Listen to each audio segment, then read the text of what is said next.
या श्रीवास्तव. श्रीवास्तव, मला एक गोष्ट कळत नाहीये. 21 तारखेला रात्री कमलेशचा खून झाला आणि 22 तारखेला सकाळपासून ती बॉडी आपल्या ताब्यात आहे. पण दामिनी असं म्हणते की 23 तारखेला सकाळी ती कमलेशला त्या रेस्टॉरंटमध्ये भेटली होती.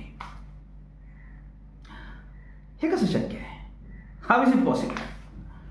म्हणजे एक मृत व्यक्ती ज्याची बॉडी आपल्या ताब्यात आहे तो दुसऱ्या कुठल्या व्यक्तीला कसं काय भेटू शकतो? नाही, मला पण पहिले हेच वाटलं की ती खोटं बोलते. म्हणून मी त्या रेस्टॉरंटचे सारे सीसीटीव्ही फुटेज मागवले आणि ते चेक केले. तर हो, हे सत्य आहे. 23 तारखेला सकाळी 11 वाजता दामिनी कमलेशला भेटली आहे. मग आता प्रश्न असा आहे श्रीवास्तव की आपल्याकडे जी बॉडी आहे ती कोणाची आहे? कमलेशचा कोणी जुळा भाऊ तर नाही? आपल्याला या केसमध्ये असं फिरवलं जात आहे. इस दाल में जरूर कुछ काला है. तुम्ही एक काम करा, तुम्ही कमलेशचे सारे रेकॉर्ड पुन्हा एकदा चेक करा आणि बघा त्यात काही वेगळं असं सापडतंय का.